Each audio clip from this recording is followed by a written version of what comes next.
Bahkan DPR terus menuai polemik penyerangan terhadap harkat martabat presiden dan wakil presiden di depan umum bisa dipidana 3,5 tahun penjara. Aturan ini berpotensi tergelincir menjadi pasar karet karena tafsir dari mengkritik atau menghina bisa masuk ke wilayah abu-abu pemirsa. Selain itu, diterangkan pula kritik tidak bisa dipidana jika disertai dengan solusi, padahal solusi bukanlah domain dari warga masyarakat. Demikian pula dengan penghinaan terhadap pemerintah, penguasa umum hingga lembaga negara bisa dipidana.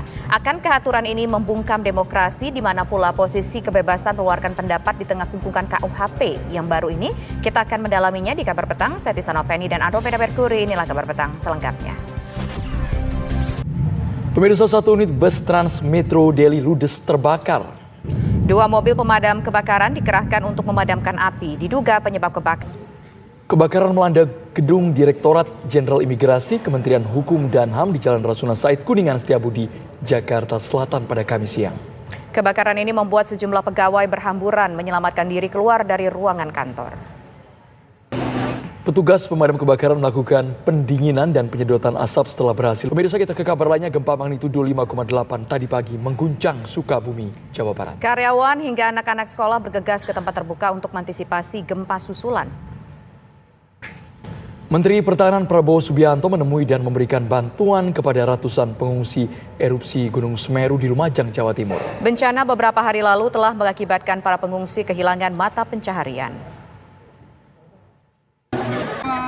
Presiden Joko Widodo hari ini kembali mengunjungi pengungsi di posko Badan Intelijen Negara BIN di Kampung Cijedil, Cianjur, Jawa Barat. Kedatangan Presiden kali ini untuk menyerahkan bantuan pembangunan rumah korban gempa Cianjur tahap pertama. Bagaimana informasi terkini pencarian korban dan juga kondisi pengungsian di Cianjur, Jawa Barat? Ya, ada rekan kami, Denny Hendra, di Balik informasi Pak Kepolisian sudah memeriksa 18 orang saksi terkait perkembangan kasus bom bunuh diri di Polsek, menggelar sidang kasus perintangan penyidikan atau obstruction of justice, kasus kematian Brigadir Nofriansyah Yosua Huta Barat. Agenda sidang hari ini yakni pembuktian melalui keterangan saksi untuk 6 terdakwa, yakni Hendra Kurniawan, Agus Nurpatria. Kuasa hukum tersangka Hendra Kurniawan dan Agus Nurpatria, Henry Yosudiningrat, mempertanyakan adanya perubahan saksi yang dihadirkan jaksa penuntut umum dalam persidangan. Untuk persidangan selanjutnya, pengacara meminta kepada majelis hakim agar jaksa tidak lagi menghadirkan saksi yang berbeda dari yang dijadwalkan sebelumnya. Debat panas terjadi di persidangan kasus perintangan penyidikan pembunuhan Brigadir Yosua hari ini. Kuasa hukum terdakwa Arif Rahman protes dengan sikap jaksa penuntut umum yang dinilai memaksakan keterangan dari saksi yang dihadirkan. Dan pemirsa, untuk memantau bagaimana berjalannya persidangan hari ini mengenai kasus obstruction of justice pembunuhan Brigadir Yosua, sudah ada rekan kami Jasmine Rahmadi dari Pengadilan Negeri Jakarta Selatan. Pemirsa, jenazah Agus Sujatno, pelaku bom bunuh diri di Polsek Astana Anyar, belum dapat dipastikan kapan akan dipulangkan dan dimakamkan di Bandung atau kediaman istrinya di Solo, Jawa Tengah. Sementara itu, pelaku yang tinggal di Sukoharjo, Jawa Tengah dikenal baik namun tertutup kepada para tetangga.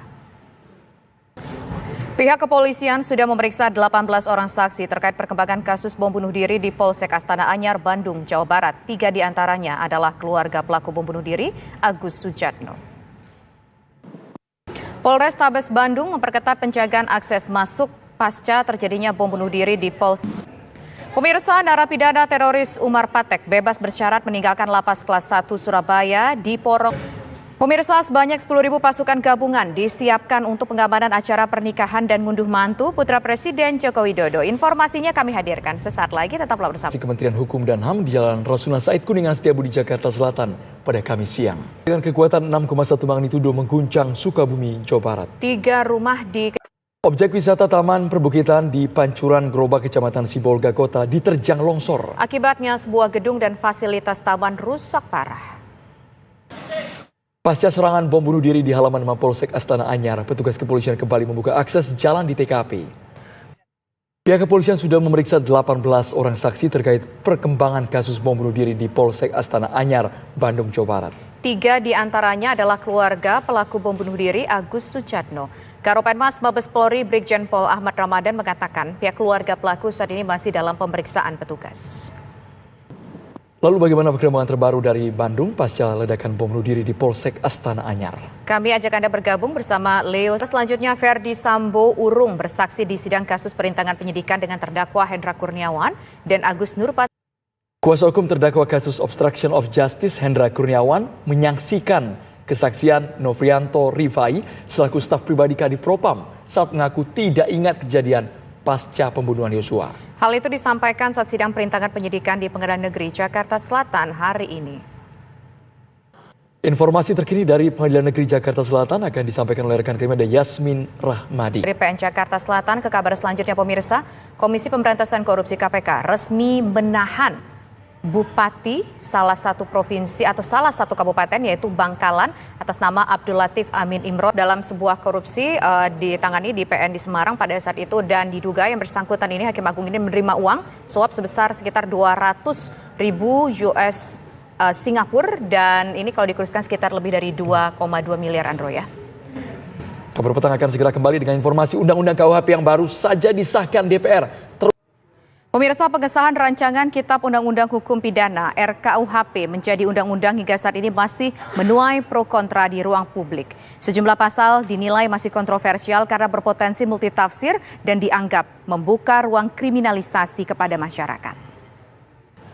Undang-Undang KUHP yang baru saja disahkan DPR terus menuai polemik. Penyerangan terhadap harkat, martabat presiden dan wakil presiden di depan umum bisa dipidana 3,5 tahun penjara. Aturan ini juga berpotensi tergelincir menjadi pasal karet karena tafsir dari mengkritik atau menghina bisa masuk ke wilayah abu-abu. Ya, selain itu pemirsa diterangkan pula kritik tidak bisa dipidana jika disertai dengan solusi. Padahal solusi bukanlah domainnya dari warga masyarakat Indonesia biasa. Demikian pula dengan penghinaan terhadap pemerintah, penguasa umum hingga lembaga negara bisa dipidana. Akankah aturan ini membungkam demokrasi di mana pula posisi kebebasan mengeluarkan pendapat nantinya di tengah kungkungan KUHP yang baru ini pemirsa? Untuk membahasnya telah bergabung bersama kami ada beberapa narasumber sudah bersama kami tenaga ahli utama KSP Bang Ali Muhtar Ngabalin dan juga anggota Komisi 3 DPR RI fraksi Nasdem Bang Taufik Basari. Pertama kita ingin ke DPR terlebih dahulu.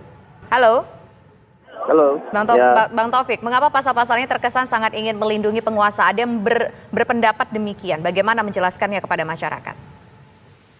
Jadi pasal-pasal yang saat ini dikritik itu sebenarnya sudah dibahas di DPR. Saya sendiri dalam posisi untuk meminta pasal-pasal tersebut ya, yaitu penyerangan harkat martabat presiden dan wakil presiden, kemudian penghinaan terhadap kekuasaan umum, kemudian penghinaan terhadap lembaga negara ya, untuk dihapuskan.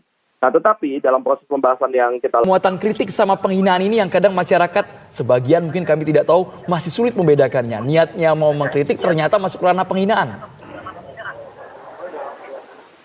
Jadi begini, sudah di dalam penjelasan itu kita jelaskan ya bahwa kritik berbeda dengan penghinaan. Wina, ini tidak bermaksud untuk membungkam rakyat, ini hanya untuk membatasi hinaan-hinaan saja. Bagaimana? Ini akan seperti apa nanti implikasinya dan aplikasinya di lapangan?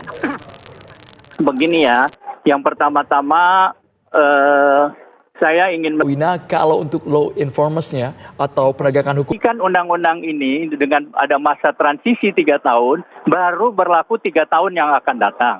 Ya, artinya produk kolonial itu baru diganti efektif 3 tahun yang akan datang.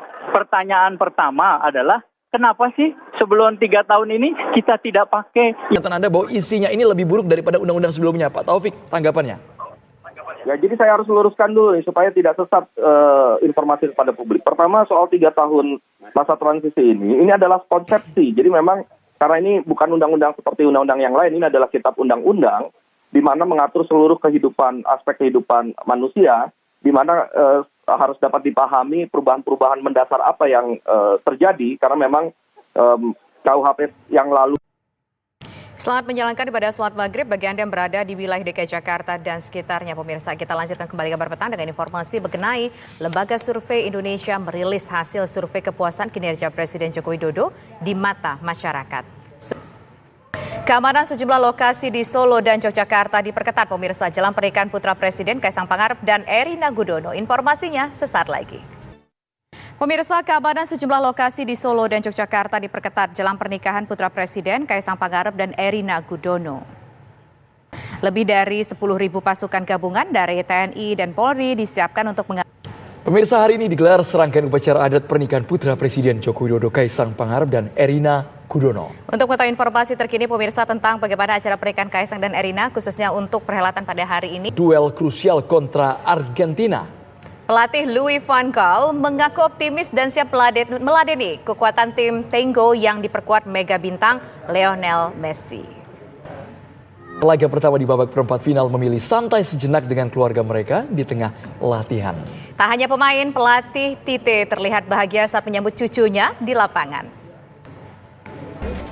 Demikian kabar petang hari ini. Anda bisa mengakses informasi kami di laman tv1news.com. Saya Andromeda Merkuri. Saya Tisa Noveni, terima kasih atas kebersamaan Anda pemirsa dan sesaat lagi akan ada Caca Anissa dalam program Apa Kabar Indonesia Malam. Selamat malam, sampai jumpa.